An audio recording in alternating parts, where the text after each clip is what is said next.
Hello,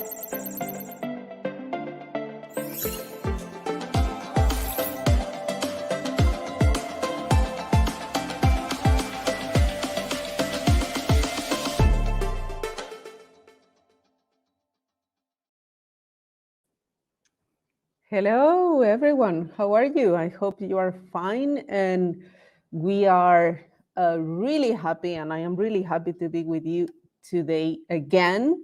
Also, because I have a lot of surprises for you and like really exciting releases, and especially uh, uh, a link to another event that I actually announced the day that I was hosting as well on Tuesday. So remember that it's the Arduino week, and we are going to have today as Friday, and tomorrow also a lot of the events. So I want to introduce to you this live but remote type of connection with another event that is the BETT show, where our dear colleagues from the business education for business unit, for education, are doing great work with new surprises, new products, and also presenting these amazing things that we have been working for months for the Arduino Education business unit. So you're going to see now, you're going to get some information from our education marketing manager for the BETT show, which is happening in the UK. So let's check what Hakan can tell us as well about the event over there in the UK. And let's see what is it about. And I'll come back to you. Hello everyone, greetings. We are live from BETT show in London.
So as you can see, they're like very nice and amazing surprises for this BETT show, because it's a British educational training and technology show that is happening right now in the UK, where my dear colleagues are over there. I am Laura Balboa. I actually forgot to introduce myself previously, but now you know who am I. I am working on release coordination and product delivery management. And I am really happy to tell you that we just released a very important product for education, which is for high schools and also university level. And this new product, you actually saw a little bit of it. It's a robotic arm. It's a kit that will help a lot of people to get acquainted to robotics and mechatronics. So this is a new and revamped version of a previous product that we had before, but this comes way better, and it's called Bracho++. So I am going to show you a couple of videos, one to introduce the concept behind this product, and then we will see a demo from one of our dear founders, David Cuartielles. So let's check this out, and then I'll come back to you.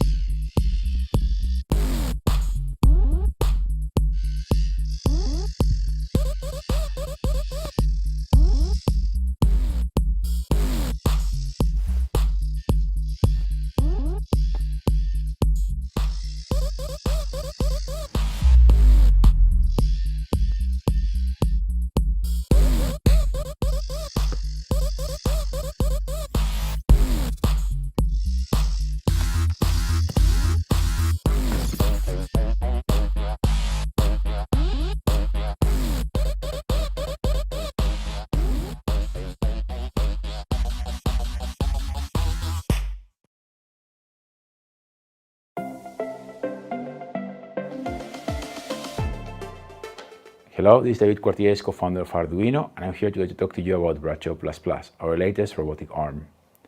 The Braccio++ is a second generation of ThinkAid's Braccio fully operational robotic arm and is controlled via Arduino.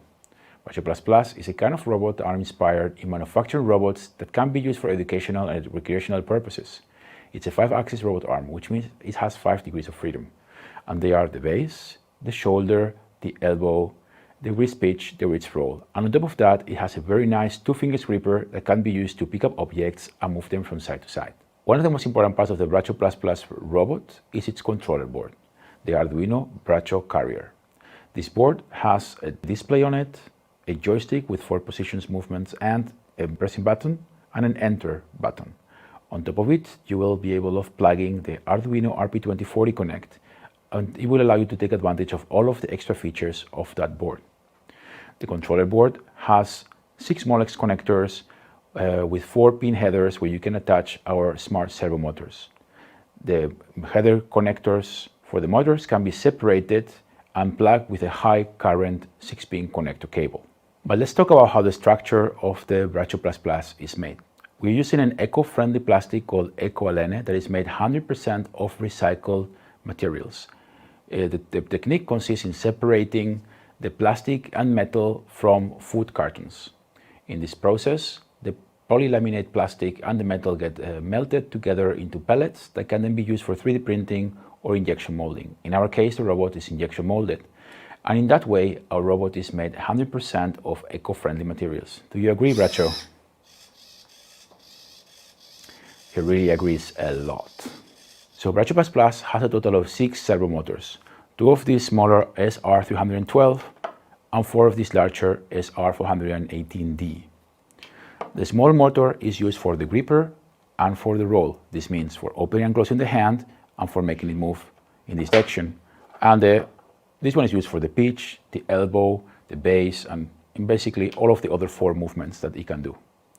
Both motors are 360 degrees servo motors, which are working with the RS485 identification protocol. This allows us to use the motors distinctively in different positions of the robot. We can exchange them as long as they are able of supporting the same weight.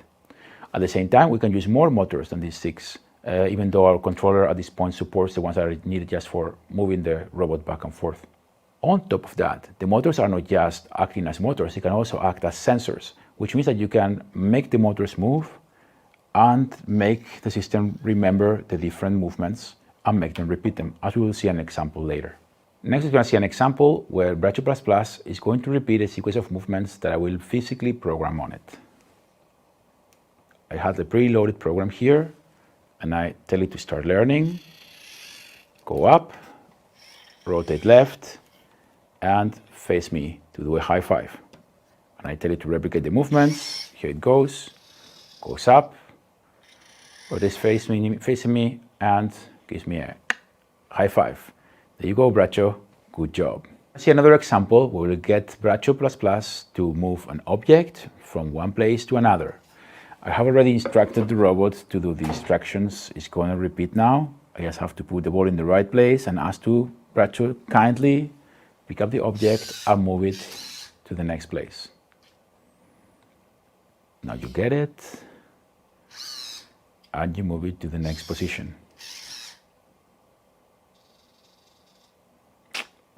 Very nice, Braccio. Good job. Well done. Okay, that was all. I hope you liked the introduction to Braccio++. There is a lot of things you can do with it. There is a lot of things we have been doing with it and the ones that we will be doing in the future. So thank you so much and see you soon. Hey, Braccio. Bye.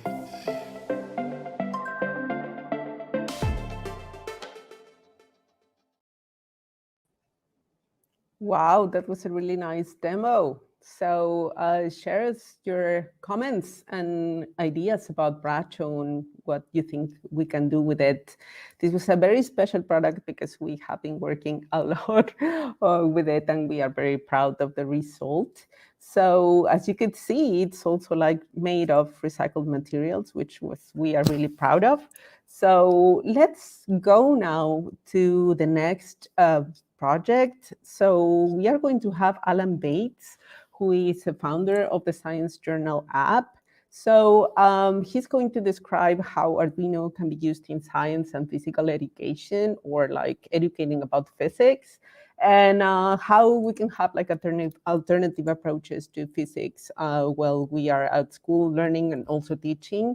So the students can design, develop, and also try things themselves with custom data loggers, and also to complete open science investigations. So let's watch this video, and then I'll come back to you again.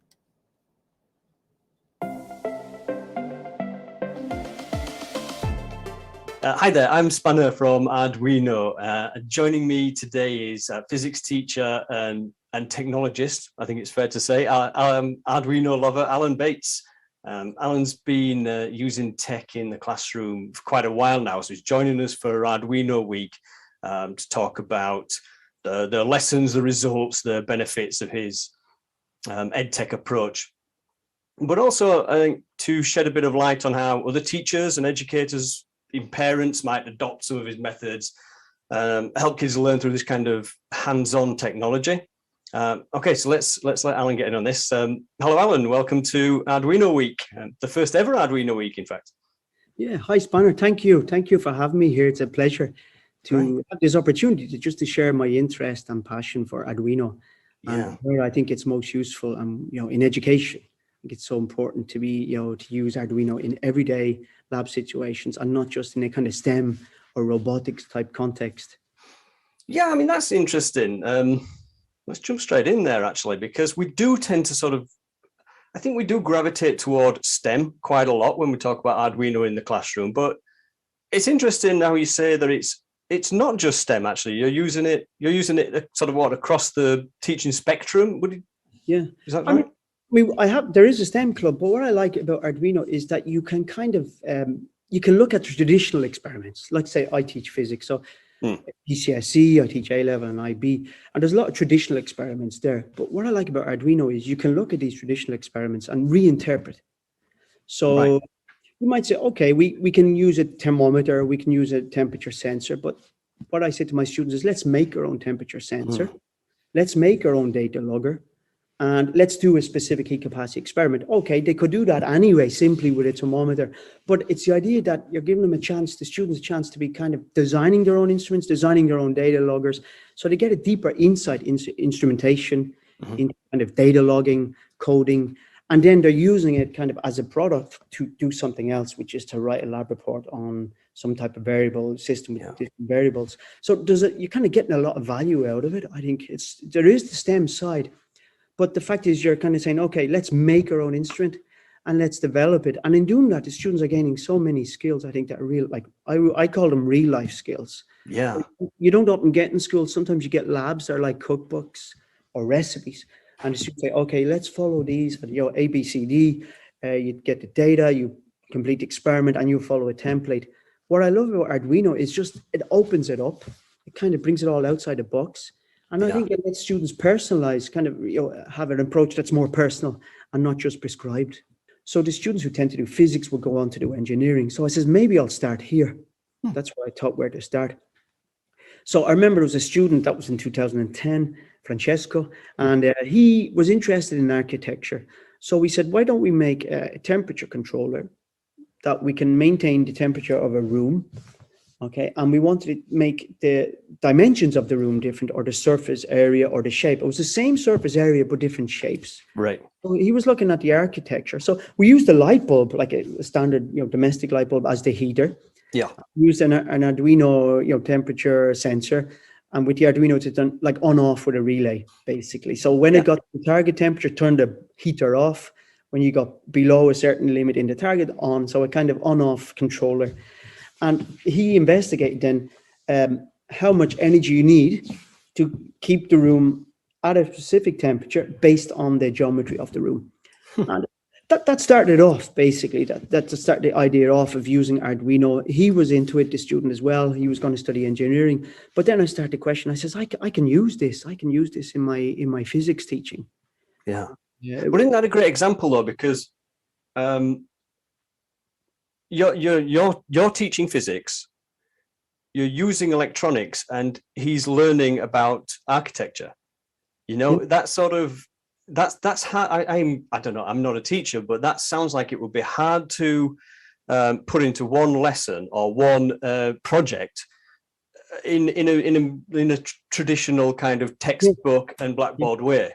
Well, that's the risk with kind of, let's say, I don't say all curriculum, but when you have a standardized curriculum, the risk is that some students are just going to memorize. Yeah. Just, okay, tell me what I need to know for the exam, and that's it.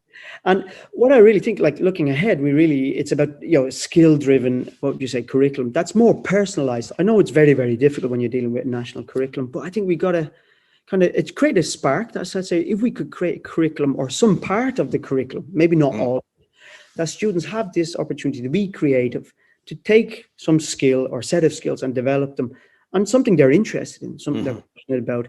And I think learning can be a bit different. So I like the idea of questioning the traditional models we have, teaching, learning, experimentation in physics, and trying to kind of modernize them, but realistically modernize them, not just saying we're modernizing a curriculum, but because everybody says that, 100 years ago. Did you struggle at all or were there any challenges with bringing this in and still meeting the curriculum requirements? So I brought it in two different ways. One was like earlier I said about an extended project in the IB curriculum. When you deal like the UK national curriculum, there are two ways I could bring it in. One way was a club after school. Right. So it's a cultural shift in a way. So you're going from something where students say, tell me what I have to learn. I'm going to study this, give me the equation, give me the sample problems, practice the exam papers. So that's the kind of a cultural norm. Yeah. And then it's a cultural shift to say, what will I do? And you tell the students, I don't know. You tell me. And it's beautiful because it teaches students so much that you're teaching them to kind of be more self-driven. Right. You say, I don't know the answer. As an educator, I can advise you what it could be or where to look, but you have to explore. You have to go down certain avenues, maybe fail, if that's the word you want to use, not succeed, but learn that this is not the approach to take. You come back and you try many possibilities, as it is in the real world in kind of, any kind of engineering. And I think that's a cultural shift. And it's easier doing that in a club than, let's say, in a classroom where you're stuck for time. There's a curriculum model. You have to get through X topics. But if you have a group of students that then are in those lessons that you teach, to have some expertise with Arduino, they can then kind of lead their kind of groups in the lab as well. So that's really helpful. But it definitely is a cultural shift to kind of tell me what I have to learn in terms of then you say, look, there are no constraints here. It's really an open box. You got to kind of explore. And that's daunting to students initially, I think. Yeah, I mean, it's good to bring that in. I recall when I was, this is a while ago now, when I was in uni learning electronics, and there was just one of the lecturers mentioned, he said, you should be able to take your notes into the exam with you.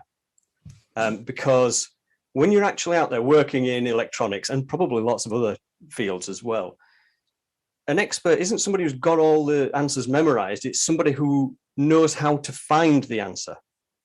But you don't necessarily have it with you. Nobody works that way. You can't carry around volumes full of electronics, schematics and circuit diagrams. So sort of bringing that in early, and that's stuck with me ever since. That when he's talked about that, it's really interesting that you've been saying that to students at a much earlier age, and it's just such a great lesson. And you know what else I like about that? And like when you're at uni and the electronics course and you're solving problems and the real world, it's the idea that there's not just one approach. Right. And I think it's really important for students to gain confidence, because sometimes a curriculum doesn't fit the individual. I find that a lot. You have your own norms, and maybe the curriculum is tuned a certain way that mightn't tune how you learn. And, a lot of students, I feel the system somehow we miss a lot of talent because of that, because we're looking in a certain way. But particularly there are a lot of potentially excellent engineers and scientists there. But let's say our system of kind of capturing that talent or creativity, we miss. Some should get through the net, I think. So I think the idea that a student can say, look, I can develop the way I want. I can find a solution. There are many solutions. But as you say, I'm not, I'm basically more free. Now, it's not something that, as I said, it's a shift. But I believe long term, and long-term when students leave school, go to uni and go out to work. I think this is what we need more than ever, is really creative problem solving and with a personal approach. Why not? Yeah, we talk about this, the creativity of projects a lot at Arduino. So that's, I think you're right when you bring that up, and you say a creative approach to problem solving. And so what about, let's say we've got some other teachers listening, and they may be interested in doing what you've done, bring some of this hands-on technology into their lessons, in their classrooms. Maybe not physics, I guess, because you just mentioned something that made me think. Then we said there's the coding side too. Yeah. There could be kids who are maybe less interested in the physics or the electronics, but are really into the coding. So, or if we've got a teacher, where do they get started if they want to do what you've done for their students? I guess that when you have time, usually most teachers during holidays, because just so much going on during term, but really get a kit, start exploring. You'll be amazing. The manuals are so well written, the Arduino manuals. You learn so quickly, and then start with a small scale project with a few students that seem more interested, and just play it, take it from there. But you got to explore it first. If your school can support professional development. Mm-hmm.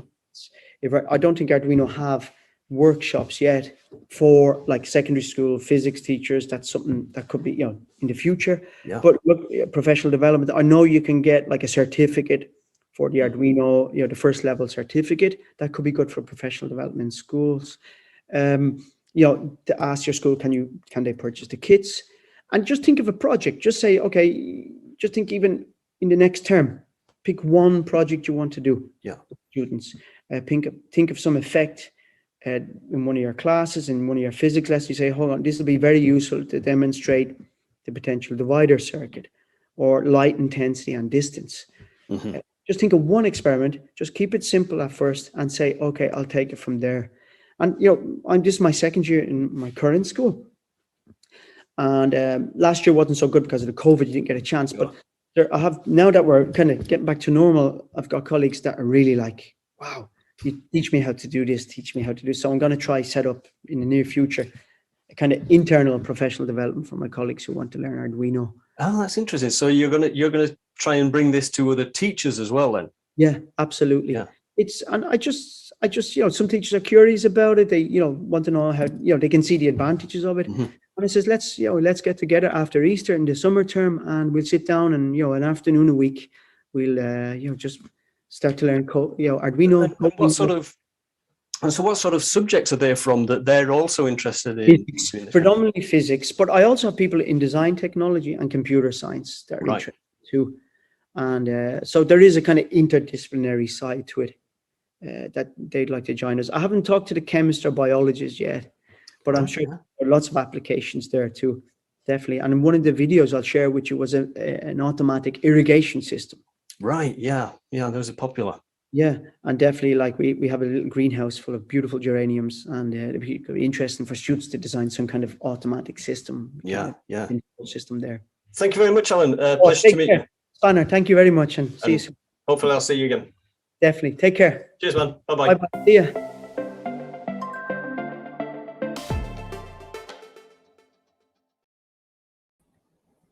That was a great introduction to how students can learn about physics with a hands-on approach and with the STEAM way of learning as well. So let's move now. I have just a really tiny announcement for you all because we are looking for talents. So in Italy, I can tell you that we are looking for backend developers, senior front-end developers, product manager or management for educational digital services, senior product management for cloud services, and UX UI designer. So check the careers.arduino.cc.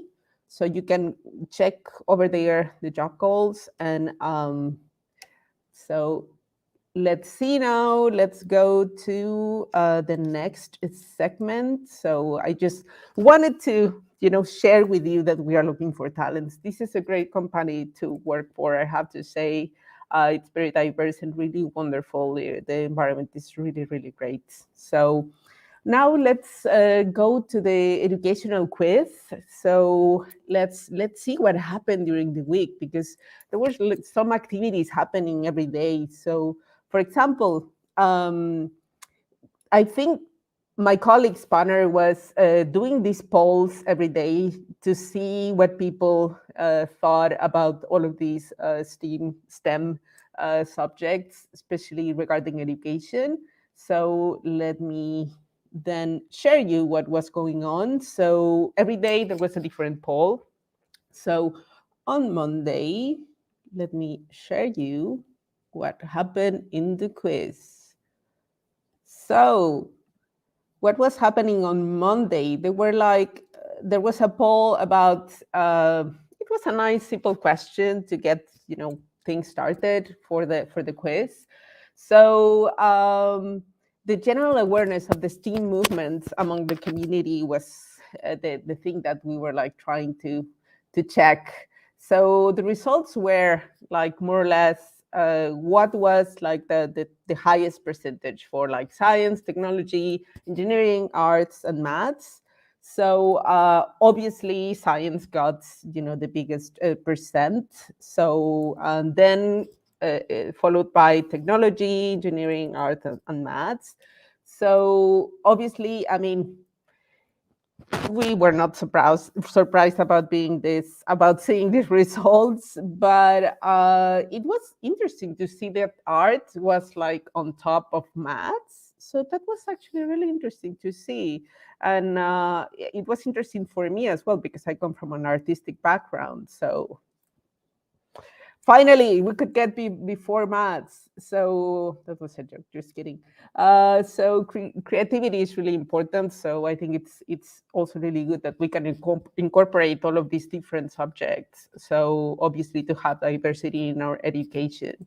So what happened on Tuesday? It says, which 21st century invention has been most influential? So, and then we were checking smartphone, 3D printer, VR and AR, and also Arduino, of course. So I think that the highest one was a smartphone with the 70% of the answers. So obviously we just put in the Arduino invention over there. So, and obviously, I mean, it was a bit tricky because also 3D printers are like a result of the Arduino invention. Sorry, but don't tell anyone. Then what happened on Wednesday? On Wednesday, what we had was which of these is a real STEAM job? So also another tricky question. So zoologist, professional hacker, sports statistician, all of these, or pyrotechnic engineer.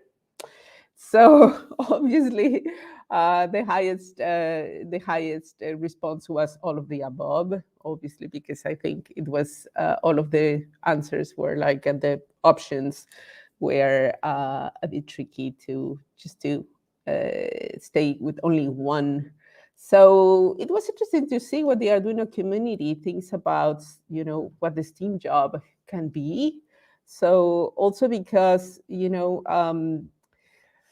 there are day-to-day duties that are different, and also technology is evolving every day. So obviously it's good that we are incorporating this on everything that we do.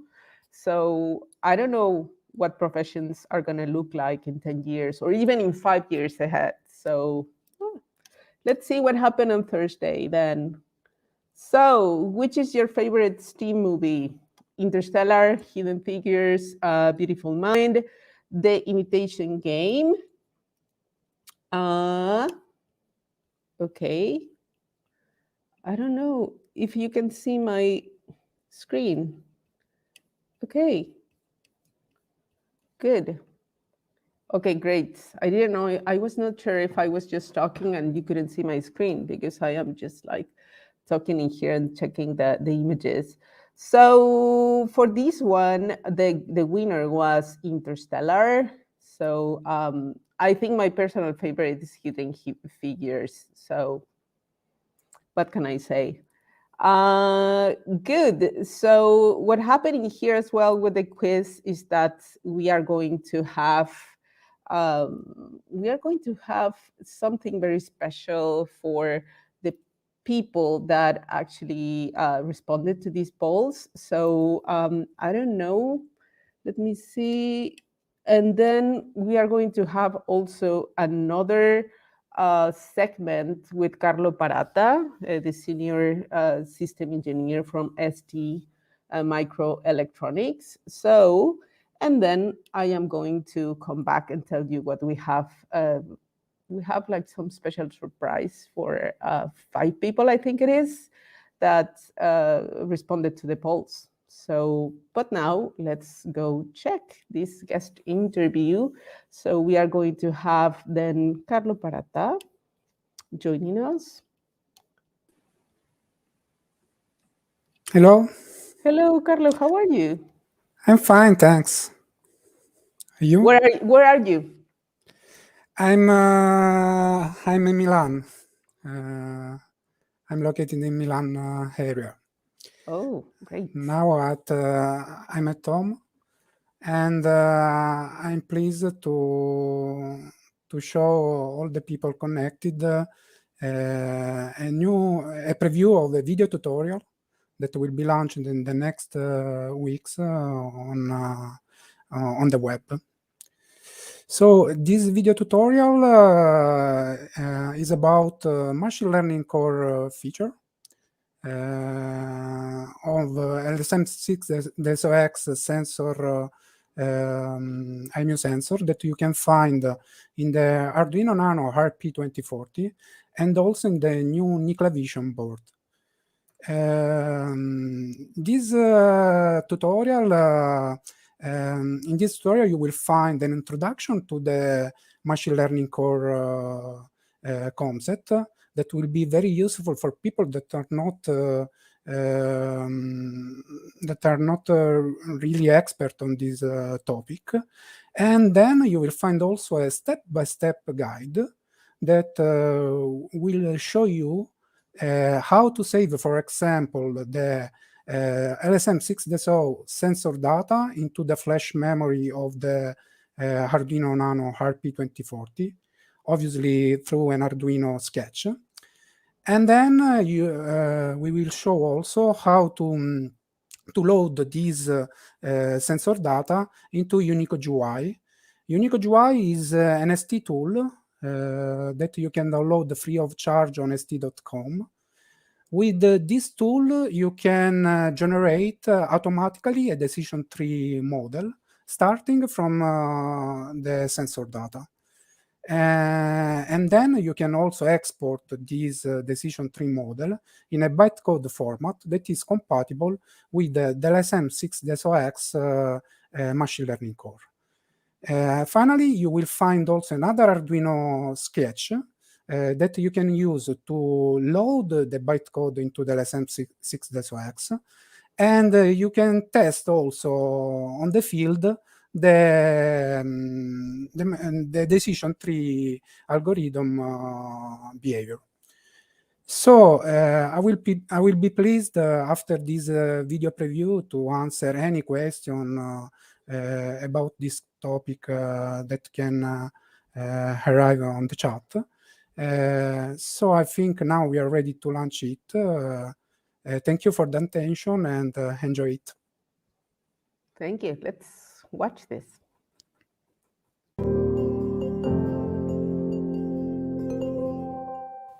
Hello to all the members of the Arduino community. I'm Federico Iaccarino, Product Marketing for MEMS Sensors Ecosystem in ST Microelectronics. With this tutorial, I would like to answer to the question that a lot of you has been asking for a while. How can you save battery power and MCU load in your system for scenario detection applications without compromising performances? Well, with LSM6 our new inertial sensor with embedded AI, you can easily do it, and I'll explain you how in just a few steps. What's the best way for Arduino community to get to know LSM6 and its functionalities? This is the Arduino Nano RP2040 board, IoT nano node that offers onboard acceleration and rotation sensing thanks to this inertial module. Embedded in such small package, you will also find an AI in the edge core, called Machine Learning Core, which can help you to achieve some impressive results for scenario recognition. Before showing to you how this AI can be used, and I promise it won't be hard at all, even if you don't have any background on AI, let me just briefly introduce what is Machine Learning Core. The MLC Machine Learning Core in LSM6 DSO-X is an in-sensor engine that provides dedicated hardware to implement a classification-based AI algorithm called decision tree. In a traditional approach, the microcontroller unit will be directly receiving the continuous flow of sensor data and allocating precious computing power to resolving the decision model.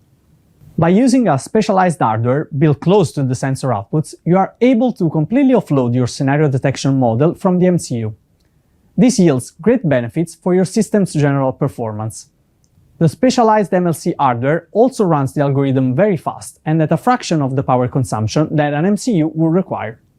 As I have just hinted, among many different machine learning models that can be used traditionally, the MLC found in ST-MEMS sensors is a supervised and classification-based AI algorithm called decision tree.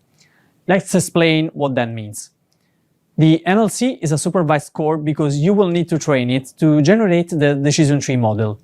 But, as you will soon see, the process is greatly automated and simplified thanks to our Unico GUI tool. With its highly optimized hardware, the MLC very efficiently implements a classification-based AI algorithm called decision tree model. But what is a decision tree model? If you are not familiar with the concept, let's look at a simple example to clarify this. Let's start from the real estate problem. This means, assuming we want to sell a house, if our customer can be interested or not in buying a house. And let's introduce three words that we will use frequently in this tutorial. The problem, or understanding if the customer will buy the house. The features, or inputs to the system, which we will use to take our decision, and the desired output from the algorithm, buy or don't buy. On the right, you can see an example of decision tree built to solve this problem. We have a first decision node where we need to take a decision if the customer's salary, one of the features, is above or not a given threshold. If it is above the threshold of $100K per year, we may think that the customer will be interested also in many rooms, another feature. So we have another decision node where we check another threshold.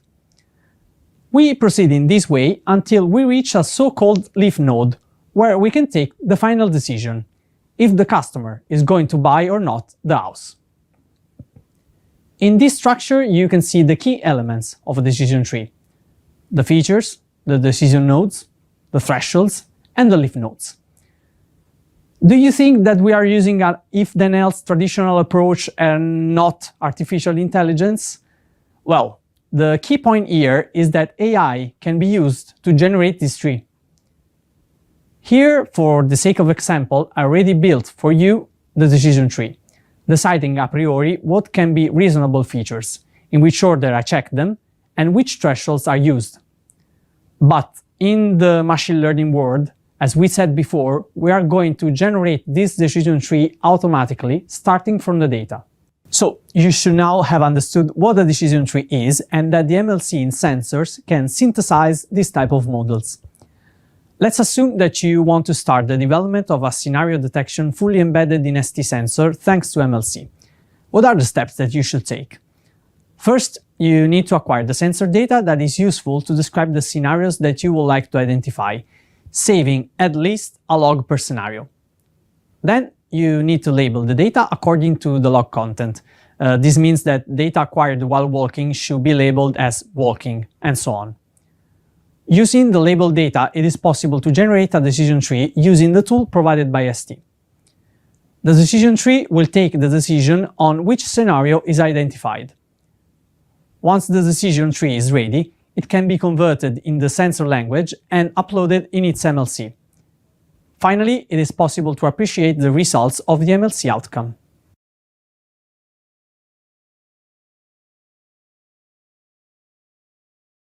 Now the board is programmed with the test sketch. As you can see, in idle position, we will see the blue LED. If I start to slightly move the board, the LED will turn green, and if I shake it, it will become red. The decision of which LED should be turned on is completely taken by the sensor MLC. The MCU is doing absolutely nothing but checking the sensor interrupt for a new MLC value. Once the interrupt is received, the MCU will check the value and turn on the correct LED.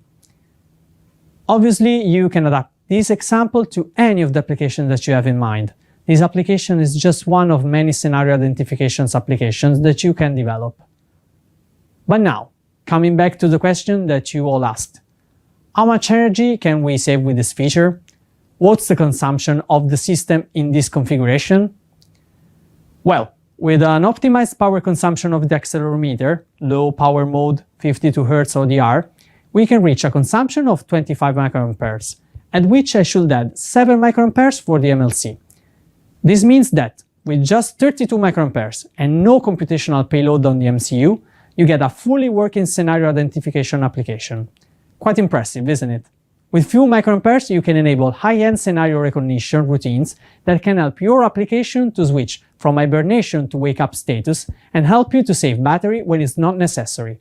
So, as a takeaway, I invite you to check our GitHub page for more MLC examples ready to be imported in your application or to test with your RP2040. If you have any question, you can reach us at our community webpage, where you can share your ideas and look for help on your application. If you need help to program your RP2040 or have any question related to Arduino World, you can visit the Arduino forum and the RP2040 subsection. Thanks for watching this tutorial, and I hope to see you again for more tutorial on MEMS sensors.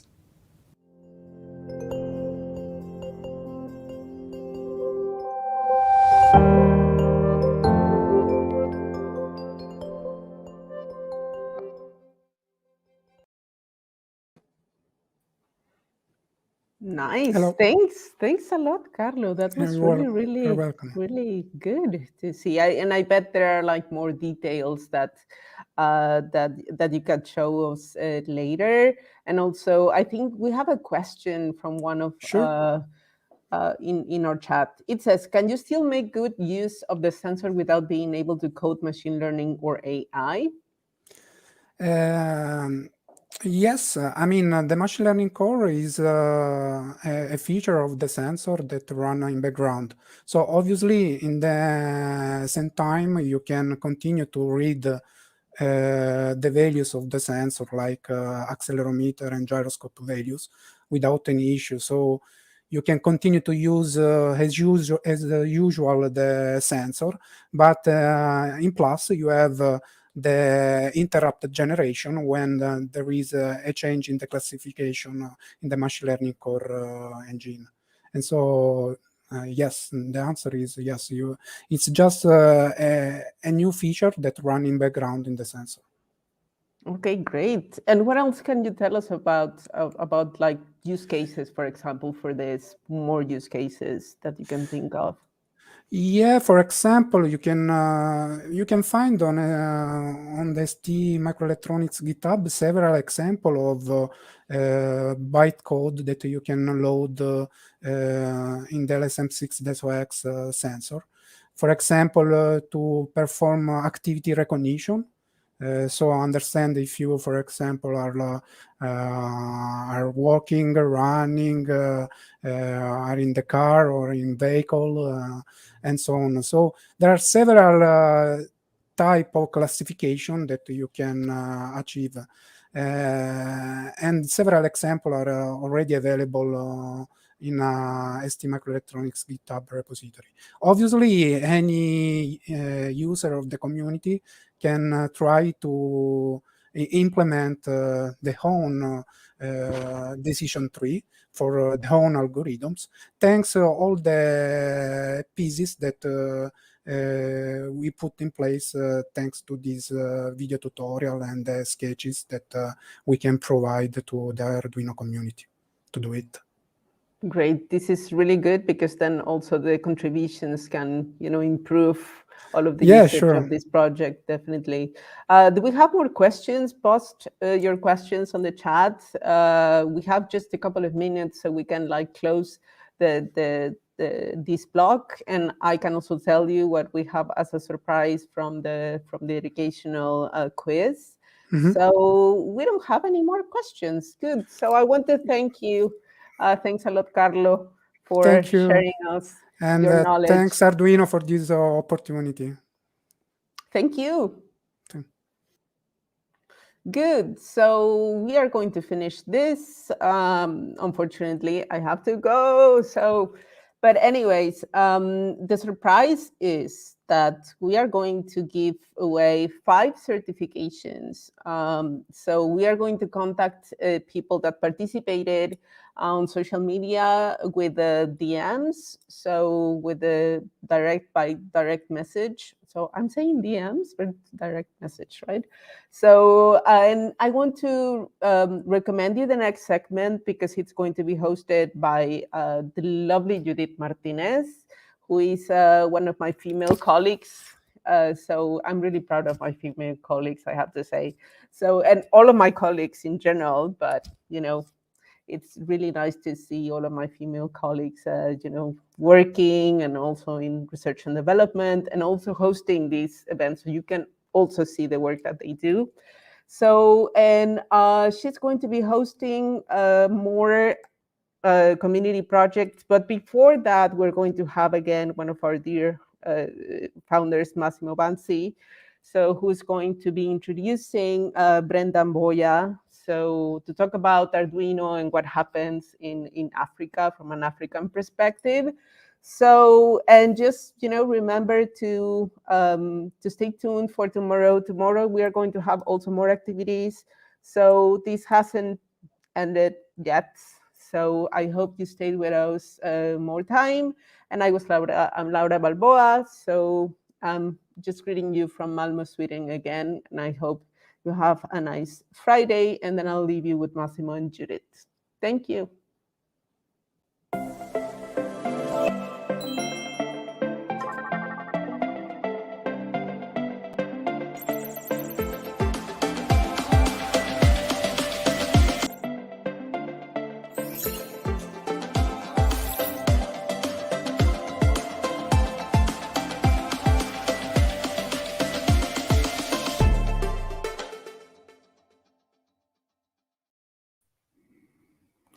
And welcome back to the second session of the day, which is dedicated to the world of education.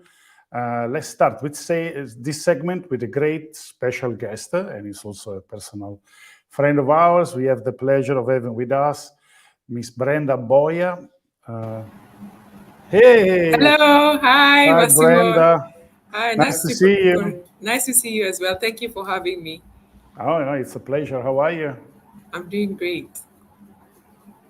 Yeah, okay. So thank you for connecting and actually to be here to tell us your experience. I know you have prepared a video just explaining a little bit the work that you're doing. Yes. So we're just going to watch that. And then after that, you and I are going to have a little chat, okay? Great. Let's send the video. Greetings from Accra, Arduino community. My name is Brenda Mboya, and I'm humbled to be part of this year's Arduino Week celebration. I hope you've all had a great week, at least I have. My presentation today is entitled Arduino and African Perspective. I am a STEAM educator and the co-founder of Jenga Labs. A little background about myself. I come from a small fishing community on the shores of Lake Victoria in Kisumu, Kenya. And in my community, we believe that if we eat the brain of fish, it becomes smart. So perhaps I could attribute my, success so far to the thousands of fish brains I ate while growing up. But that's just on a lighter note. I'm an alumna of Ashesi University with a degree in computer science. And My journey really into STEAM education in Einstein began over 5 years ago when I discovered robotics through a robotics program on campus. And I was so excited to share my experience with young people through the Ashes Innovation Experience. And to further challenge myself or to further develop my knowledge in the field of robotics, I applied to be part of the 10 Norman Foster Foundation Fellows who would travel to Spain to explore the theme robotics and how it's changing the architectural space. That was a life-changing experience for me. Further down the line in 2019, I got the chance to participate in the largest maker fair in Europe. It happened in Rome, and I met the Arduino team there. The experience in Rome was really mind-blowing as well. And I had my aha moment there where I realized that I needed to contribute in bridging the gap between education and fourth industrial revolution technologies. Hence, Jenga Labs was conceived. In my presentation today, I will highlight Jenga Labs' role in shaping the next generation of African innovators. I will shed light on the growing Arduino community and also highlight on some challenges faced by the Arduino community in the continent. Jenga is Swahili for to build. And Jenga Lab was born out of my desire to empower, to inspire young creative force in Africa to build or to create and innovate solutions by taking advantage of key fourth industrial revolution technologies. So we're talking about robotics, we're talking about Internet of Things, we're talking about artificial intelligence and 3D printing. And with the massive support of the Arduino team through the Arduino Include program, we got our first set of hardware. And it's been amazing so far. Now, someone will ask me, why focus on fourth industrial revolution technologies? And I'll answer by saying that the future jobs, or even the jobs now, are currently being heavily influenced by these technologies. And it's important that the African, workforce is empowered to take advantage of these technologies. According to the World Economic Forum report, the Future of Jobs report of 2017, they had predicted by the 2030, Africa will be the second largest workforce after Asia. So it's important that the workforce is equipped with the relevant skills. Another importance of having these skills is that it will enable us to come up with innovative solutions to some of the major challenges in the continent. Not to say that without these skills you cannot come up with innovative solutions, but these skills would kind of fasten the process of us coming up with innovative solutions. Our vision is to inspire the next generation of homegrown African makers. Our mission is to equip the young creative force in Africa with practical fourth industrial revolution technologies. And we explore this using activities like robotics, 3D printing, electronics, and electronics exploration. And so far, we've mainly been focusing on electronics exploration due to the hardware we got from Arduino. So I'll share a video of some of our students who had access to the electronic kits exploring Arduino. Do enjoy.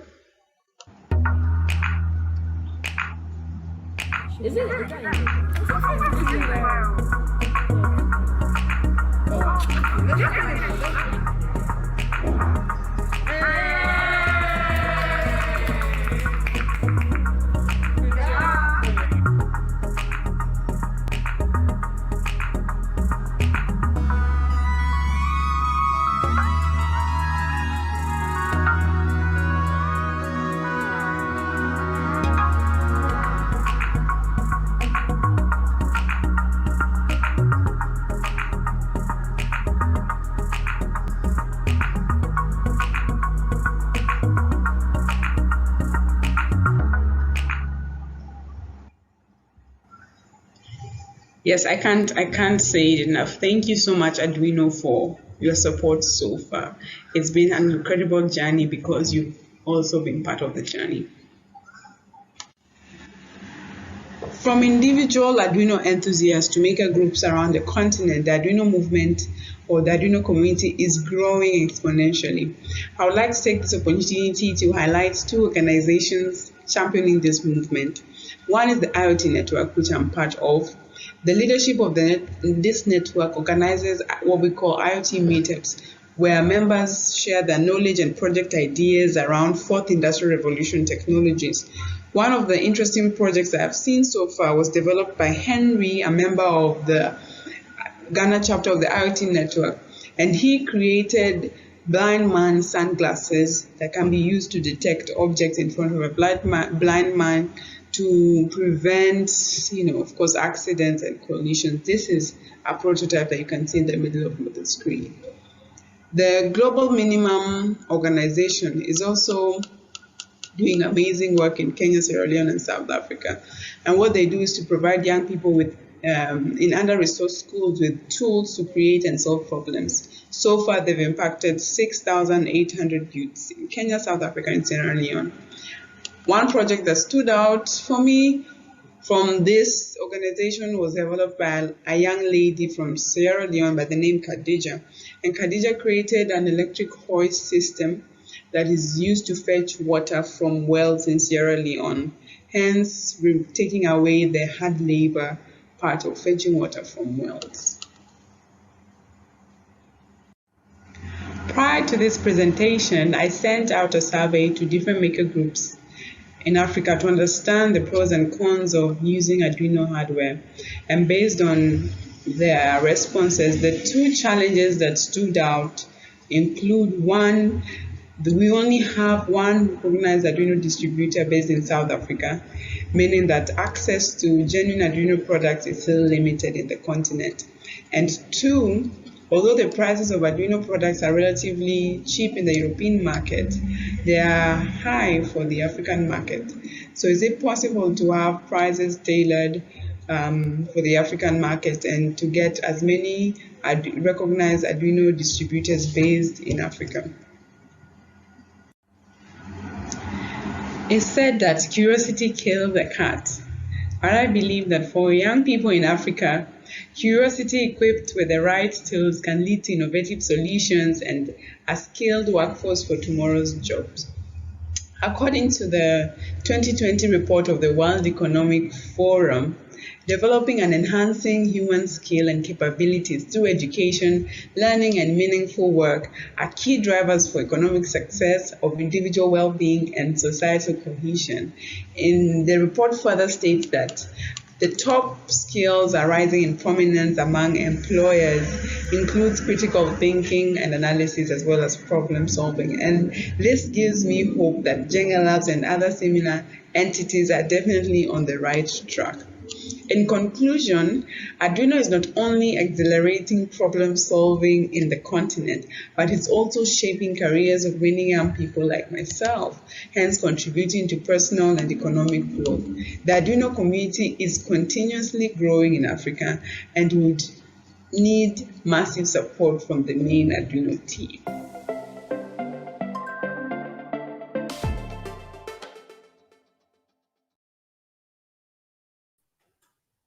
And we're back. So Brenda, thank you for the presentation. That was pretty cool. There was a lot of very interesting stuff. And also there was a few criticism for Arduino. I'll write it down. We'll try to do something about it. But the audience is asking some questions. So I'll just go ahead with that. So one question is, what are the job prospects like in electronics for kids who learn these kind of skills with you? Okay, so there are many job prospects. Obviously, kids who learn electronics or robotics could go into engineering, or they could start their own companies where they build their own unique products. So just before I joined this live session, I was in another Twitter space session with an engineer based in Kenya who started tinkering with electronics at a young age and now is building devices for manufacturing companies based on Arduino electronics. So there's a lot of job opportunities for kids who, are hands-on with electronics. So the point is for them to start tinkering with these electronics, spark some, ideas in them. How can they build this? How can they not only rely on foreign or imported products? How can we as Africans build our own products? Yes.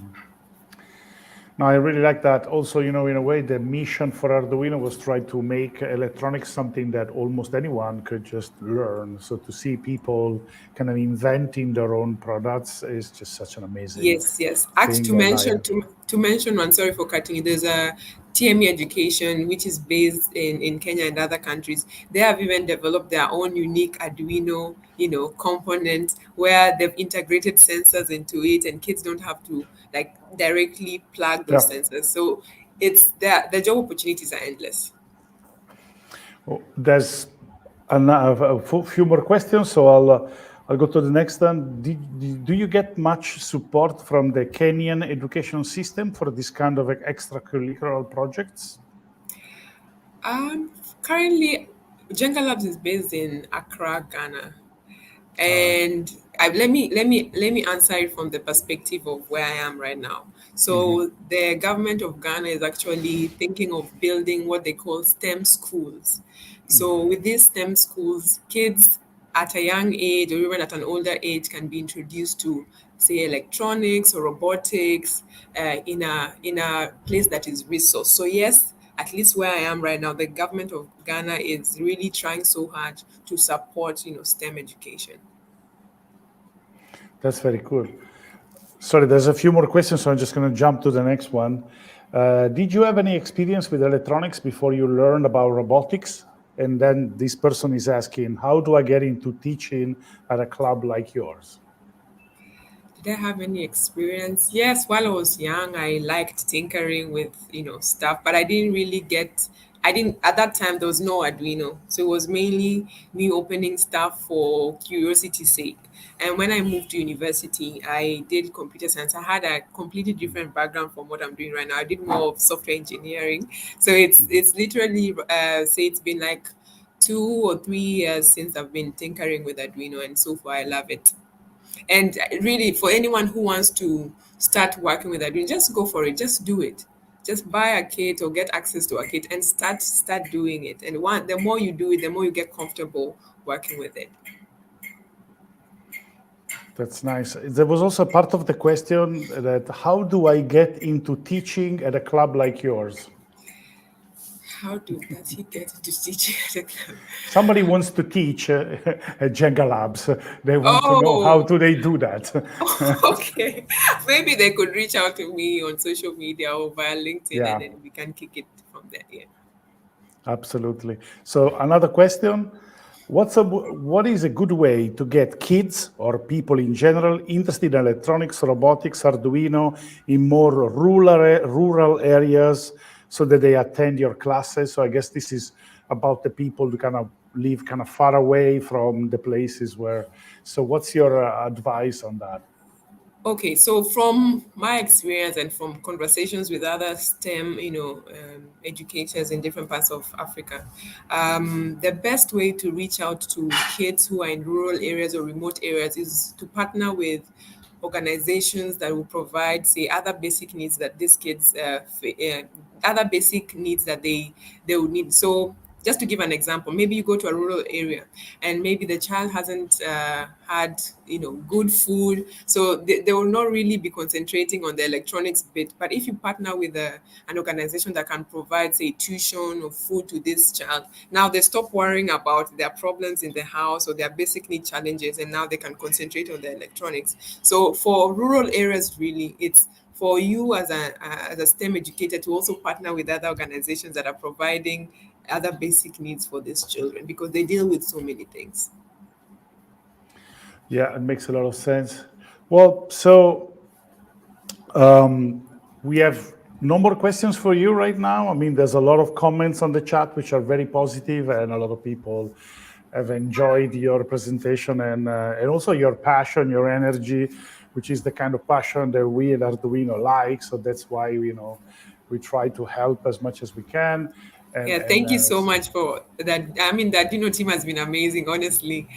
I've gotten so much support from the team. You've been so friendly. You've been so patient. I'm really grateful.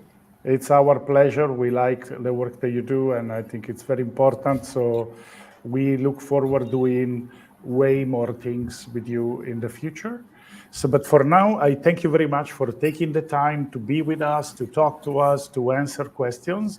And I'll see you the next time. And hopefully, maybe one day I will come to Ghana to Yes, see you you again. have to. You have to come to Ghana. All right. Thank you so much. Thank you very much. Bye. So, well, I really love the work that Brenda is doing, so I'm very happy that we have her. But now I would like to introduce you one of my colleagues, Judith Martinez, who is our customer experience team lead at Arduino. And she's going to be hosting the rest of the session. So let's bring her in. Hola. Hola, hola. How are you?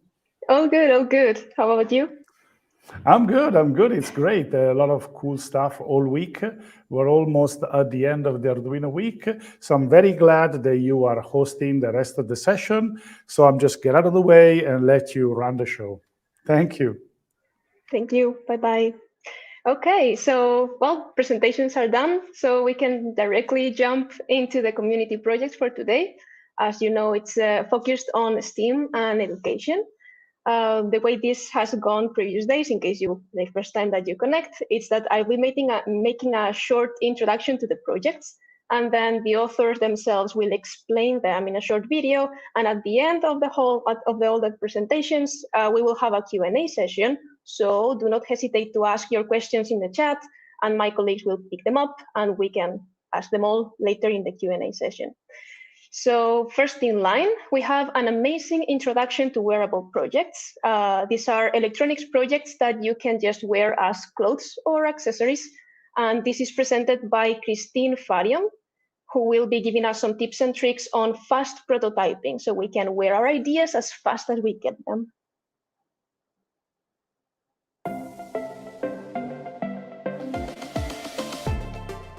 Hello, my name is Christine Farion, and I am a teacher of Design Innovation and Interaction Design at the Glasgow School of Art.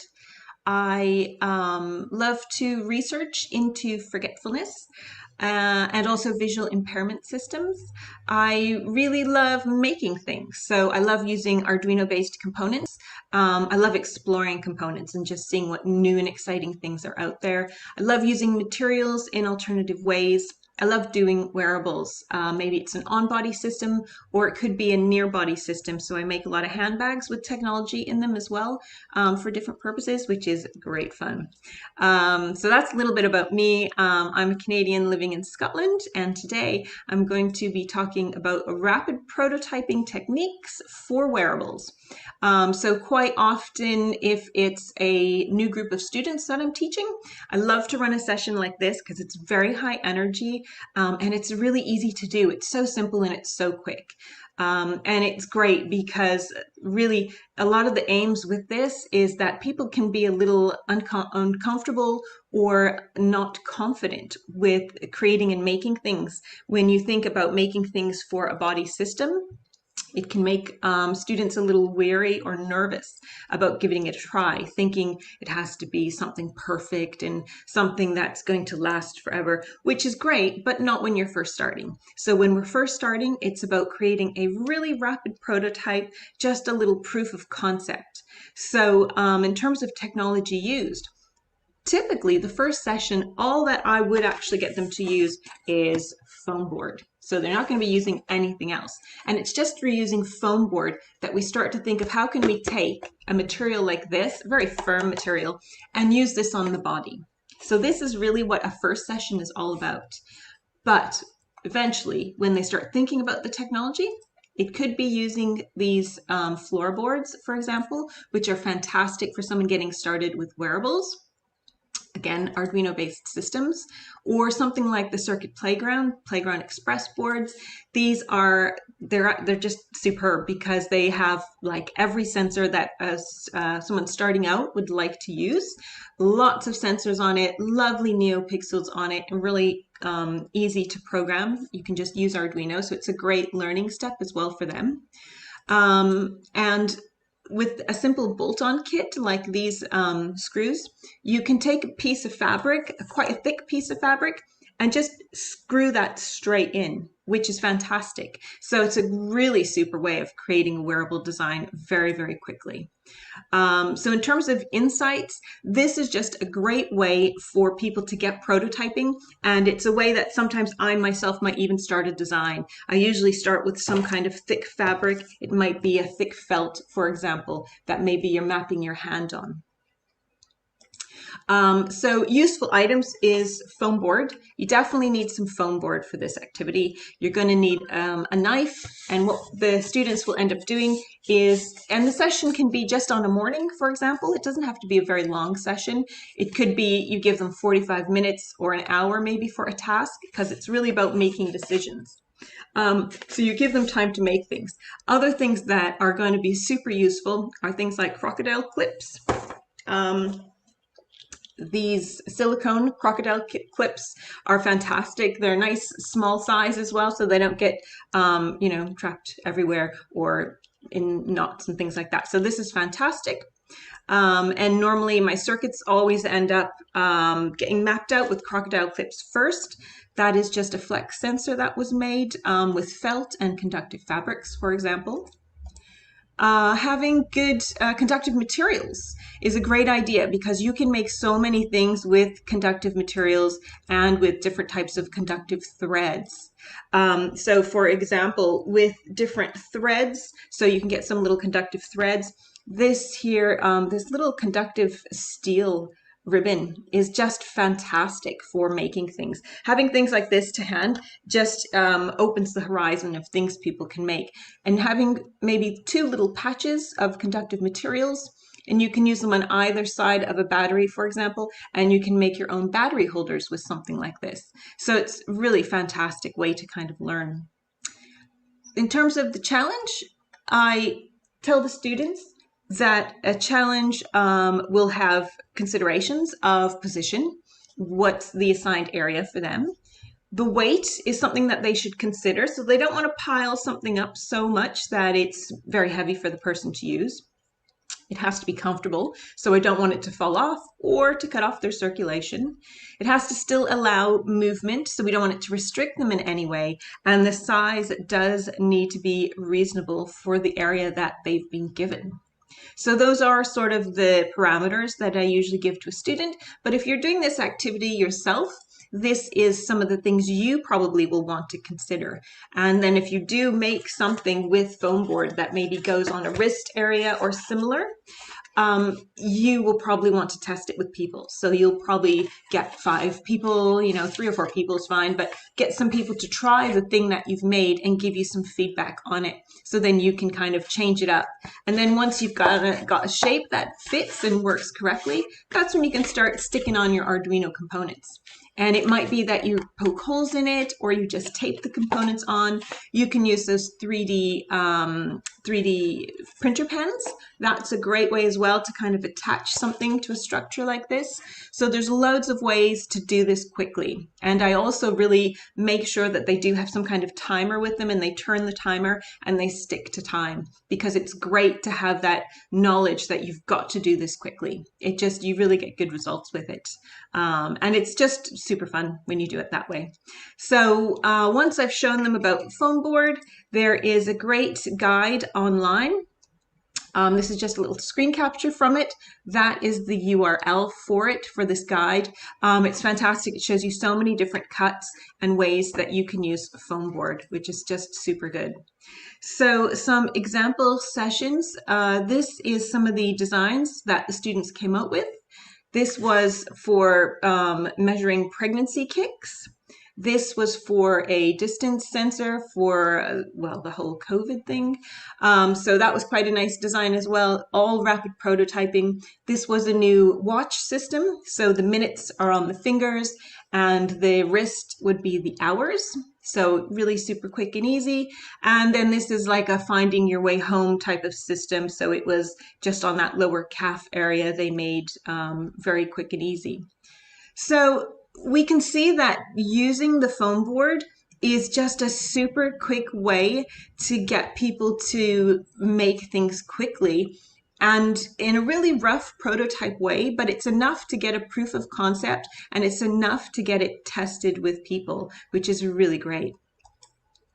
Another few sort of just examples are things like if you use felt, which I just showed, is this you can just very quick and easily make a glove, for example. So all you need to do is put your hand on this surface and like draw it out with some chalk and then glue the two sides together. So if you are doing something like that, normally if you trace around your left hand, that will make a right-handed glove.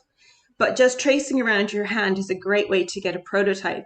So this prototype here is just using this amazing conductive material, which is the conductive nylon. It just comes on a roll like this. So good, it's so conductive. And there's a little fake battery holder that we've sewn in here, again with conductive material. And when the two sides touch, as if a clapping motion happens, you get this light that happens. So super quick, easy system to make. It's rapid prototyping. I normally just give the students a very small session. They might make something for an hour, but they might do it twice. So first they might just build the shapes, and then the second iteration would be to build something with the Arduino components to make it a bit more difficult. You might want to think about also doing a little reflection afterwards, because that really helps to solidify some of that learning on what they enjoyed from that prototyping session, what they would do differently, and just kind of how they can make it a bit better next time.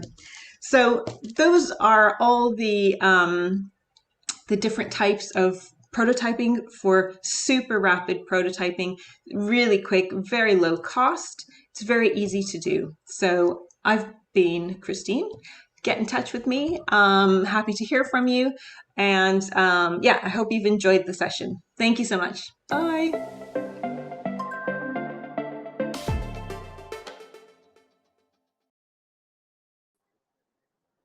Wow, I'm amazed by the whole thing. Could not take notes while watching the video, but will rewatch to take some notes. I saw a lot of cosplayers or people interested in the whole thing in the chat, talking around, a couple questions around there. So looking forward to the Q&A. The next project is by Giuseppe Pirillo. He's a student passionate about physics and physical concepts. So he will be showing us some physics experiments we can do at home or in class, where Arduino is used for data collection, and so we can see what is happening. So let's see the video.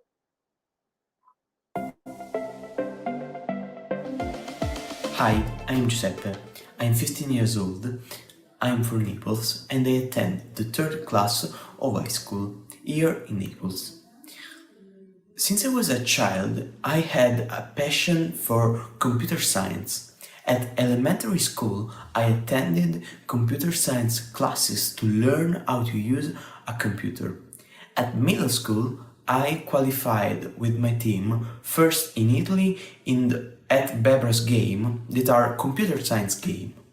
But my passion for computer science and electronics in general came out in high school, when I decided to mix my passion with my studies. My project is called Physics with Arduino, and the technology that I have used are an Arduino Uno, an ultrasonic sensor, and a pH probe. The aim of this project is to explain theoretical things in a practical way. Those ideas come from myself because since I was a child, I didn't like learning something without experiencing them, and for that my projects are very practical, and in particular they are about pH and the pendulum. The first is about pH. It is a scale to measure the basicity or the acidity of a substance. And to measure pH with Arduino, I used a probe. This probe is connected to the Arduino and used the analogic pin. This probe measures the voltage of the substance, and using Arduino and a particular program, I convert this measure in the pH of a substance. For example, I tried to measure the pH of the water in my lab, and it was 7. This means that the pH of the substance, in this particular case water, is 7. So the substance is neutral because the pH goes from 0, that is the maximum value of acidity, to 14, that is the maximum value of basicity. The other experiment is about the pendulum.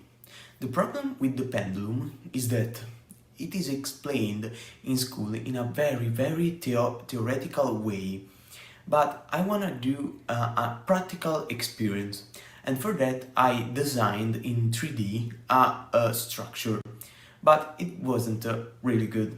So I decided to build it physically. So I bought the wood and I cut it.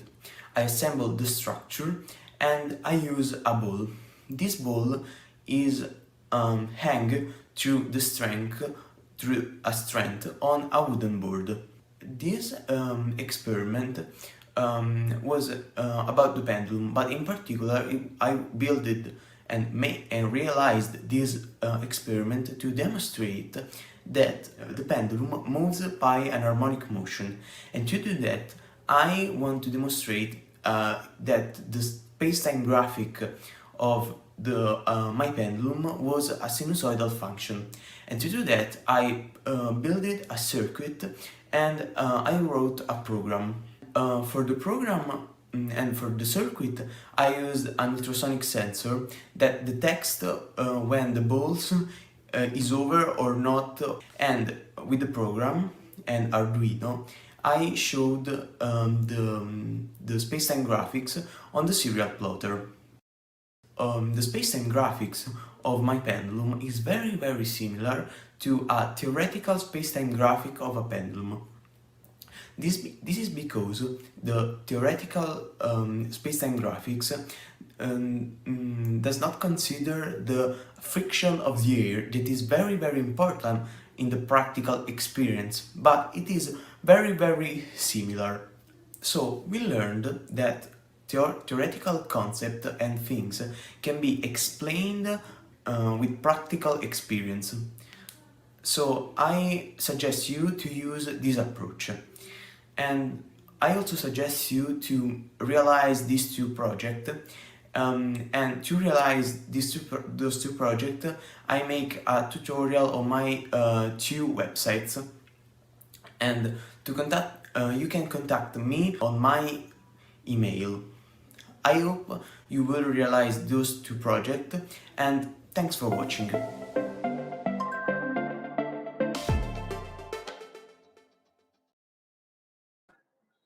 Super interesting experiments. I just, hope I could go back in time to suggest them to my science teacher, actually, but well, it's a bit late for that.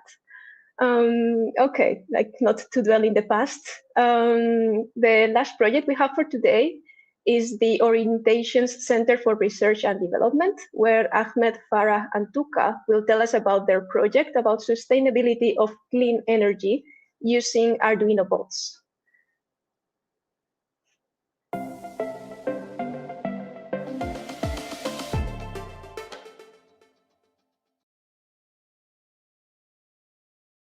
In Sudan, people suffer from shortage amount of electricity generation, and 35% of the population has access to supplying energy. Hello, my name is Ahmed Ayman Al-Khabir and I am 12 years old. Hello, my name is Farah Hassan and I'm 12 years old. Our project name is Sustainability of Clean Energy Using Robots. Also, Sudan is known as one of the best countries of using solar power. Even though solar energy is established as part of supplying energy, it's still inefficient to be applied to your daily life. Solar panels have proved to be a better source of energy. Stealing solar panels causes huge financial losses. Unfortunately, solar panels are variable, and the more unprincipled our society is, the more they're going to realize it that faster. Around the world, there has been a marked increase of solar panels theft. People have been losing up to tens of thousands of dollars worth of equipment in the one incident. And we think that our project is going to reduce the stealing of solar panels around the world. The German Solar Society estimated that it costed them more than 10 million euros. So how about the entire world? We think that our solution may decrease one of the most challenges that come with more renewable resources. Theft on solar farms are on rise due to the increasing number of solar farms. We made our robot to prevent theft by guiding and giving the responsible person updates about the current situation in the solar farm. We developed a smart gate to control the access in solar farms and a robot to detect the theft. By integrating these two systems, we can save a lot of money for investors. Based on the foregoing, solving the problem of solar panel theft will encourage investments and investors in this field, which helps sustain clean energy in the world, which will retain positively in the whole world. Hi, my name is Tuqa Ahmed. I am 12 and I study at grade 7. Today, I'm going to talk about the methodology and our robot works. We built a gate and a robot. In the gate, a person first comes and stands in a certain place. Then the eye sensor scans the person. Then the person uses her tag and swipes it through the reader. The reader then identifies if the person is a social worker, a maintenance worker, or a person that works in the solar farm. That's all for the gate. Then in the robot, first we have a weather station, the BETT. The weather, it helps to predict the weather for the upcoming seasons, and it also sends weather update every 2 seconds. Then we have the PIR. It scans the area for people. So if a person breaks in the farm, it sends a message in the control room, and then the control room person knows that there's someone broken. We also have the ultrasonic. It is used for obstacle avoidance. So if there's an obstacle in front of the robot, it can go past. So this is our robot, which is made up by an ultrasonic sensor for obstacle avoidance and the PIR sensor for motion detection. And we also use the DHT sensor for humidity and temperature. And we also use Bluetooth for sending messages to the security room. So this is our gate, which is made up by an IR sensor and an RFID sensor. And we also used a servo for opening and closing the door. We used a 2DC motor, an ultrasonic sensor, a PIR, and a Bluetooth, a DHT, a two-wheel drive, and an Arduino C.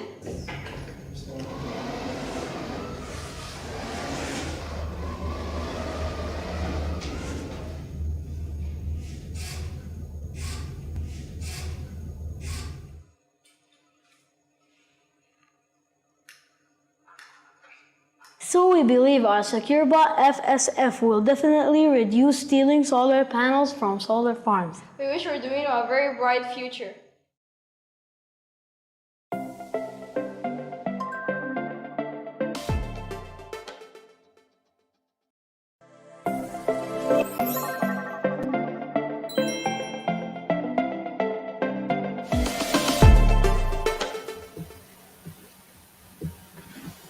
Okay, time for questions. Are you ready?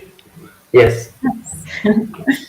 Okay, so first of all, I want to mention that unfortunately, the guys and girls from the Orientation Center will not be able to join today, but still we have questions for Christine and Giuseppe.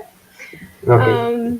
I'm gonna start with one question posted in the social media for Christine, and that is, where can I get conductive fabrics?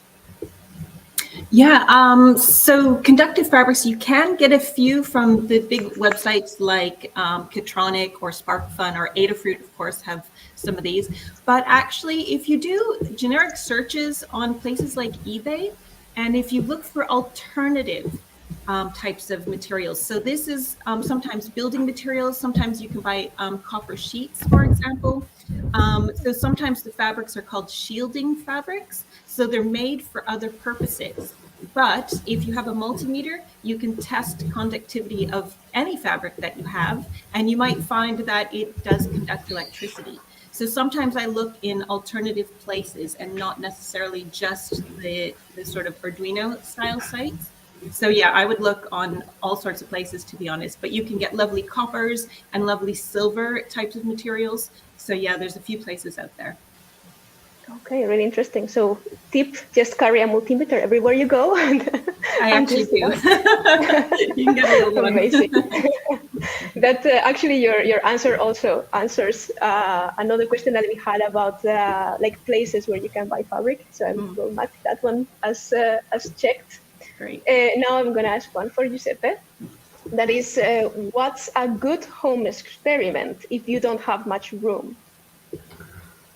Yes, if you don't have much room, I advise to make the pH experiment because you only need a probe and an Arduino Uno and like distilled water to check the pH of a substance, or maybe other experiment that I made that are on my website is on the circular motion and is made with a servo motor, so you don't need many space.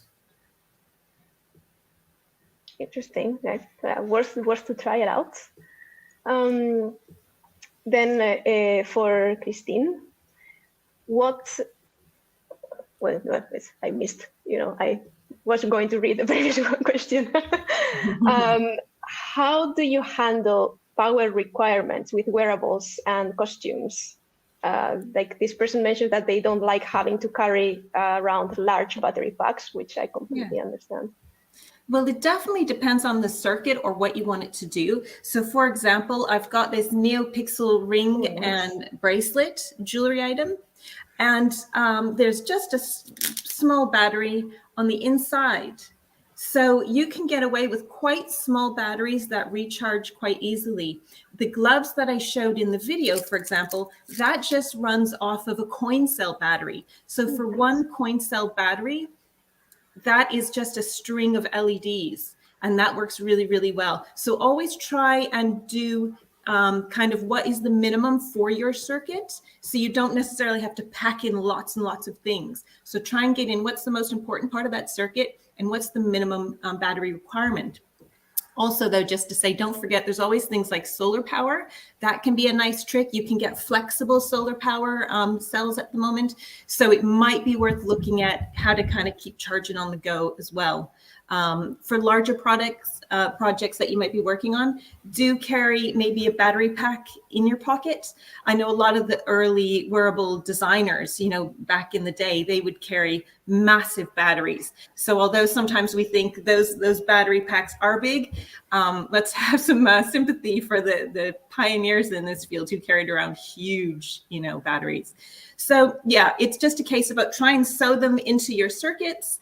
Try and reduce the amount of power maybe that your stuff needs, and hopefully that will help. Yeah, really interesting.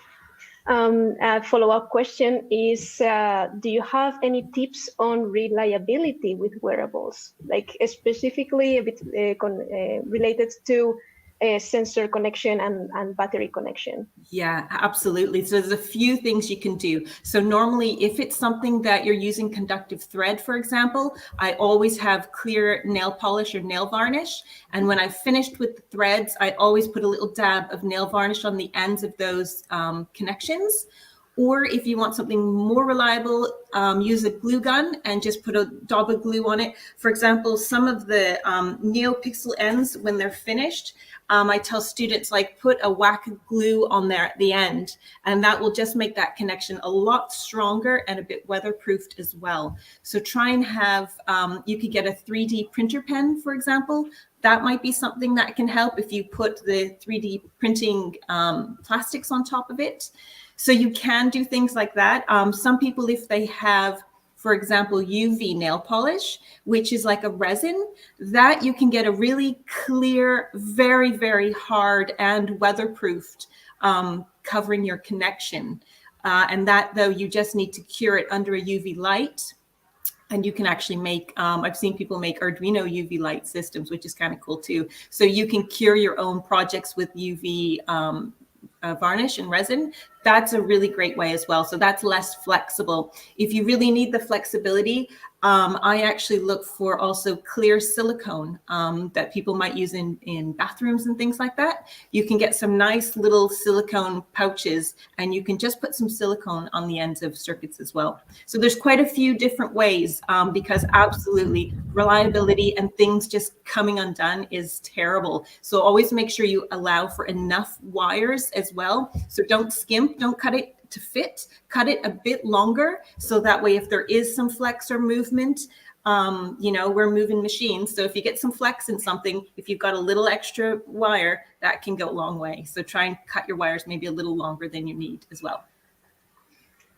And for like connections that you want to undo, for example, like for battery packs, or like if you want to be able to connect or disconnect or use a different battery pack, do you have any tips on that? There's some great little, so Adafruit do some lovely, these little sewable 3-pin JST connections. I don't know if you can see them. They do some lovely sewable JSTs now. So I would advise looking for something like that, which is ideal for disconnecting battery packs quite quickly. That would probably be one of your best way to go, but you just need to make sure when you sew it on, sew it super secure, just to make sure it doesn't come off, and then maybe seal where you've sewed it. But these are super great. I was so happy when I saw these on their website. I went crazy for them. So that's a really good thing to do. Or you can always have your battery pack in a separate sewn pouch or something, for example, and maybe have that to be a bit of a Velcro bit that you would put on and then take off again for washing or things like that. Yeah, exactly. Washing also is an important part of the wearables. Okay, so Giuseppe, one for you. A user was asking, was learning computer science or electronics most useful for making projects?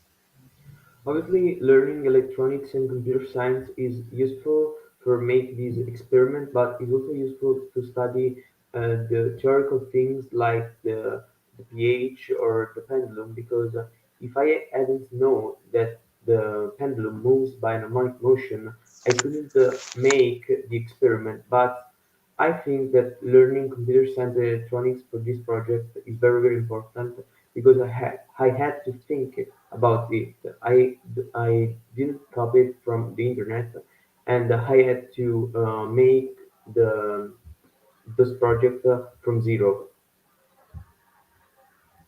And where do you get inspiration for these examples that the experiments that you showed, or I don't know, any other experiments that you have in mind?